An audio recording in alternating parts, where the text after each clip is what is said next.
জানা গেছে শামসিতে রয়েছে বৈদ্যনাথপুর হাই স্কুল। ওই দিন ওই স্কুলের অফিস ঘরে তালা ভাঙা দেখতে পাওয়ায় ঘটনায় প্রথমে চাঞ্চল্য তৈরি হয়। খবর পেয়ে স্কুল শিক্ষিকারা স্কুলে গিয়ে অফিস ঘরে ঢুকে দেখেন সমস্ত আলমারি ভাঙা রয়েছে। অফিস ঘর থেকে 3টি ল্যাপটপ, নগদ 20,000 টাকা, সিসিটিভির হার্ড ডিস্ক এবং বেশ কিছু গুরুত্বপূর্ণ নথি উধাও হয়েছে। তাই স্কুল কর্তৃপক্ষ খবর দেন শামসি ফাঁড়িতে। পুলিশ গিয়ে গোটা ঘটনা খতিয়ে দেখে তদন্ত শুরু করে বলে জানা গেছে।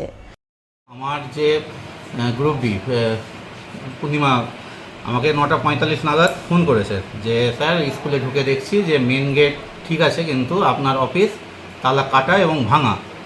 আমি সেই মুহূর্তেই ওকে বলি যে তোমাকে আর ভিতরে ঢুকতে হবে না, যেভাবে আছো সেইভাবেই থাকো। তারপরে আমি আরও কিছু মাস্টারমশাই যখন আসি এবং শামসি ফাঁড়ি থেকে ওদের স্টাফ আসেন এবং আমরা একসঙ্গে যখন ভিতরে ঢুকে আমরা একদম অবাক। এসে দেখছি যে আমাদের 3টে ল্যাপটপ নেই, আলমারি যা আছে সব ভাঙা, তার সঙ্গে আমাদের একটা টিসি বই, ব্ল্যাঙ্ক টিসি বই নাই।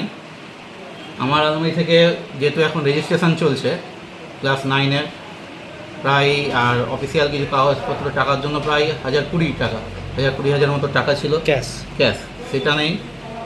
আমার সিসিটিভি লাগানো আছে, তার যে হার্ড ডিস্ক ডিপিআর ওইটা নেই। তো এমন অবস্থায় আমরা এখন দিশাহারা অবস্থায় আছি।